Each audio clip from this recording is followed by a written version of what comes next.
ये कहानी है एक उबर ड्राइवर की जो कर्जों के चलते अपनी कार खो देती है और नई कार पाने के लिए उसे एक अमीर घर के मासूम लड़के को पूरी तरह से बनाना था एक फुली ग्रोन आदमी जिसे सब पता हो। कहानी की शुरुआत भी इसी चीज से होती है। एक आदमी अपना पिकअप ट्रक लेकर एक घर के पास खड़ी गाड़ी को उठाता है, पर उसे ऐसा करते देख गाड़ी की मालकिन मैडी वहां आ गई।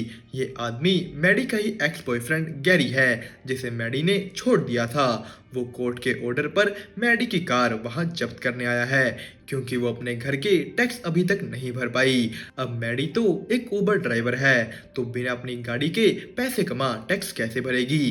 पर ये सब गैरी को नहीं पता। वो तो मैडी से पहले से ही गुस्सा है उसे गोश्त करने की वजह से।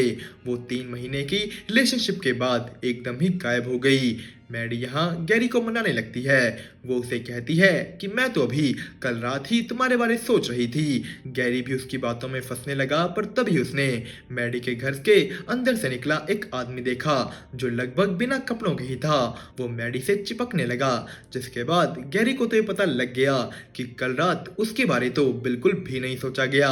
वो मैडी की कार उठा वहां से निकल गया, जिसके बाद मैडी को अपने स्केट्स पर बाहर जाना पड़ा। पर वो जाते जाते रास्ते में अपनी कार देख लेती है। वो अपनी ही कार को चुराने लगी, पर ट्रक की केबल्स अभी भी कार में लगी हुई थी। गैरी कार को ऊपर उठा देता है। मैडी ने अपने वकील से बात की कि ये घर उसकी मोम का है, तो वो उसे किसी भी कीमत पर खोना नहीं चाहती। पर बिना कार के अब वो करे तो करे क्या।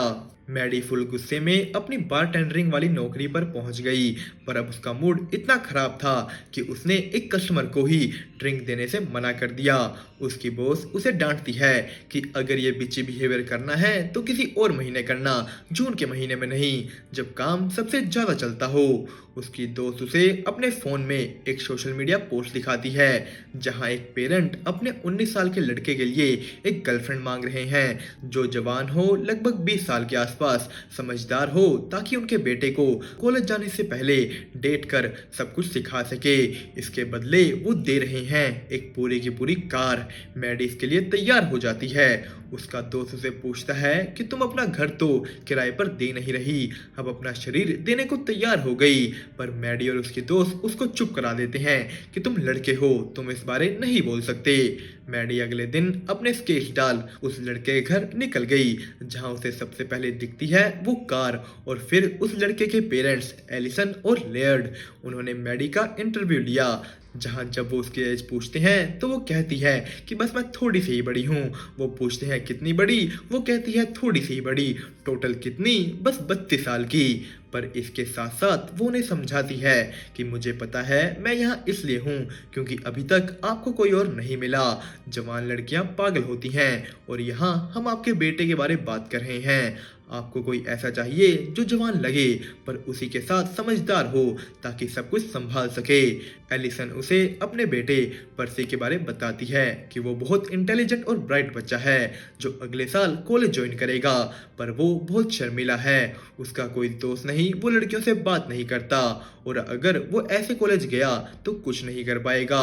वो चाहते हैं कि मैडी उसे अच्छी तरह डेट करे, मतलब उसके साथ सब कुछ करे, और उसे एक मासूम बच्चे से फुली अडल्ट बनाए।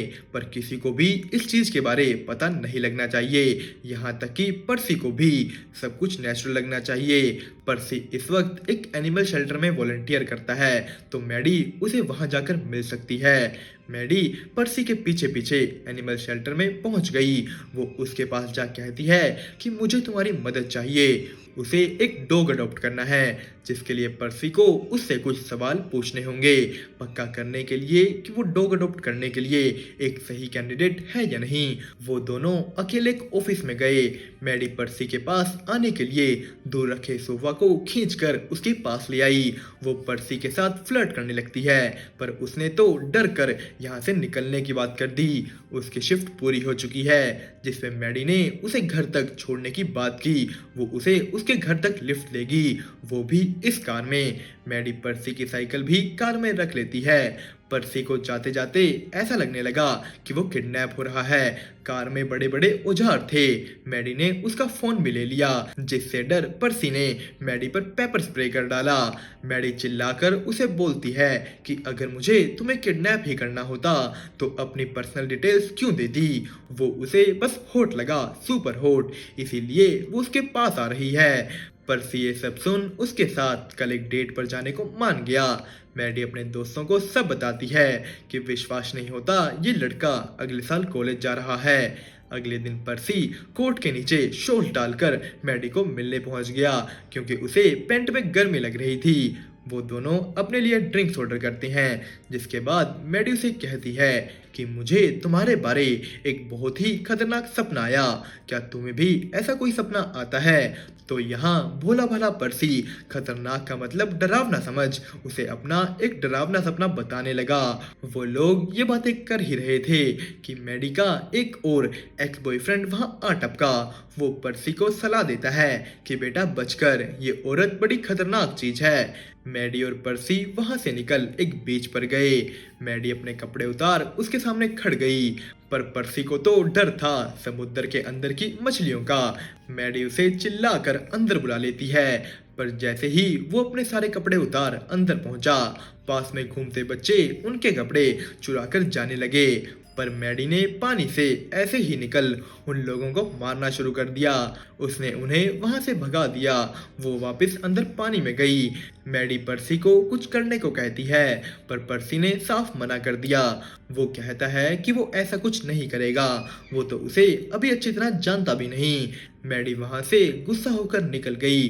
वो गुस्से में ही पर्सी को गाड़ी तक में नहीं बिठाती, वो उसकी गाड़ी के बोनट पर ही लटका रहा। उनके पीछे पुलिस लग गई, जिससे बचने के लिए मैडी एक आती ट्रेन के आगे से निकलती है। वो दोनों मैडी के घर पहुंच गए, जहां मैडी ने गाने चला अजीब अजीब हरकतें करनी शुरू कर दी। पर पर्सी को अभी भी कुछ समझ नहीं आ रहा कि वो असल में करना क्या चाह रही है। वो दोनों साथ में बेडरूम में जाने लगे, पर पर्सी को उसके शरीर में खारिश हुई, उसे रैशेस आ गए थे। तो मैडी को कुछ और करने की जगह उसे दवाई लगानी पड़ी। वो दोनों आपस में बात करने लगे।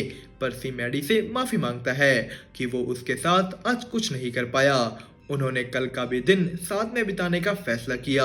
वो दोनों गेम्स खेलते हैं, डॉग्स के साथ खेलते हैं। बातों बातों में मैडी उसे अपने घर वालों के बारे में बताती है कि उसके डैड और मॉम का बस एक अफेयर था जिससे वो पैदा हुई, पर उसके डैड की एक अलग फैमिली थी। तो उसने उसकी मॉम को ये घर दे दिया, पैसे दे दिए और चला गया।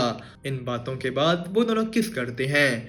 आज वो एक डिनर पर जा रहे थे। मैडी वहां पर्सी को कहती है कि कुछ बजाओ, तुम कहते थे तुम्हें पियानो बजाना आता है, मुझे बजा कर दिखाओ। पर्सी तैयार हो गया। उसने पियानो के आगे बैठ कुछ इस तरह से गाया कि वहां बैठे सभी लोग इम्प्रेस हो गए थे। मैडी भी बस उसे देख और सुनी जा रही थी। उसके गाना गाने के बाद वहां उससे मिलने एक लड़की आई जो उसे जानती थी। वो उसके साथ स्कूल में पढ़ा करती थी और यहाँ उसे वो एक पार्टी में इनवाइट करती है। पर्सी मैडी को बताता है कि वो अपना ड्राइविंग लाइसेंस बनवाने की सोच रहा है, ताकि कॉलेज जाने के बाद वीकेंड्स पर उससे मिलने आ सके। यहाँ साफ साफ दिख रहा है कि पर्सी मैडी के साथ अटैच हो रहा था, जो चीज मैडी को भी समझ आ जाती है। तो उसने इस बारे बात करने को मना कर दिया, जो देख पर्सी भी उठ खड़ा हुआ। कार में बैठ भी वो मैडी से बात नहीं करता, वो उसी पार्टी में जाते हैं। पर्सी मैडी से पहले ही अंदर चला गया, तो अब वो उसे ढूंढ रही है। वो उसी पहले मिली लड़की के साथ था। मैडी दरवाजा तोड़ उनके कमरे में घुस गई। पर्सी फुल नशे में है, तो मैडी उसे ले वहां से निकल गई। कार में पर्सी उसे कहता है कि मैं तैयार हूं तुम्हारे लिए, पर इसी के साथ उसने उसे कह दिया आई लव यू, जो सुन मैडी इस वक्त ये सब नहीं करना चाहती। वो पर्सी को कह देती है कि तुम नशे में हो, हम ये कभी और कर लेंगे।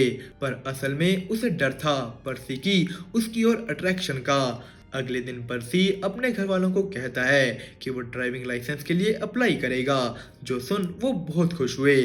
पर उनकी खुशी तब बदल गई जब पर्सी ने उन्हें बताया कि उसकी एक नई गर्लफ्रेंड है, मैडी, जो लॉन्ग डिस्टेंस में नहीं रहना चाहती। तो वो अब इस वजह से उस कॉलेज में नहीं जाएगा जहां उसे जाना था। वो एक अडल्ट है तो खुद के डिसीजन वो खुद ले सकता है। वो जा अपने डैड की कार में बैठ गया जिसके पीछे से उसके पेरेंट्स ने मैडी को कॉल किया। वो तो खुद ही उनको कॉल करने वाली थी क्योंकि उससे अब ये नहीं हो रहा। जिस पे पर्सी के पेरेंट्स ने कहा कोई बात नहीं, तुम ये कार ले सकती हो, बस अब पर्सी को कॉलेज जाने के लिए मना दो। पर ये सब बातें पर्सी ने उनकी कार के जरिए सुन ली जिसने उसे एक बहुत बड़ा झटका दिया। पर्सी अगले ही दिन मैडी को अपने घर बुला लेता है जिसे देख सब चौंक गए। मैडी उनके साथ खाना खाती है जिसपे पर्सी ने जानबूझ के मैडी की बार बार उम्र की फुल बेइज्जती की। वो वहां से निकल गया।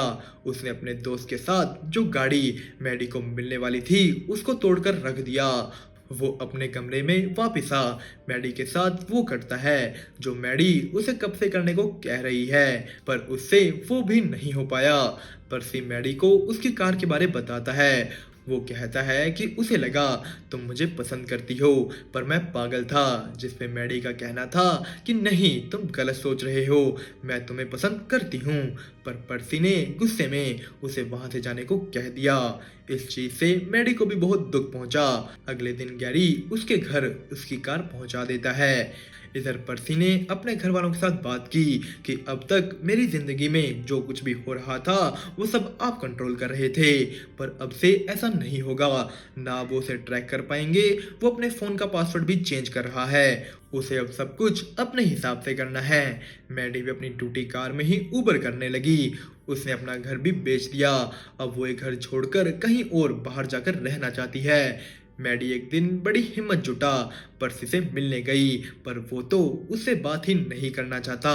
वो इस बात पर बहुत गुस्सा था कि मैडी ने उसे झूठ बोला, जिस पे मैडी उसे समझाती है कि नहीं हमारी दोस्ती असली है, उसे सच में उसकी परवाह है।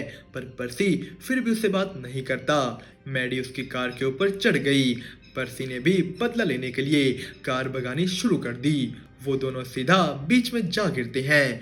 पर्सी मैडी को पानी से ढूंढकर निकालता है, जिसके बाद उनकी दोस्ती फिर से हो गई। और दोस्तों इसी के साथ ये मूवी यहीं पर ख़त्म होती है। आपको इसकी एक्सप्लेनेशन कैसी लगी हमें कमेंट करके ज़रूर बताएं। साथ ही और भी ऐसी वीडियोस देखने के लिए चैनल को सब्सक्राइब और वीडियो को लाइक करना मत भूलिएगा। आज के लिए इतना ही, अब हम मिलेंगे आपको ऐसी ही किसी और मज़ेदार वीडियो में। तब तक के लिए अलविदा।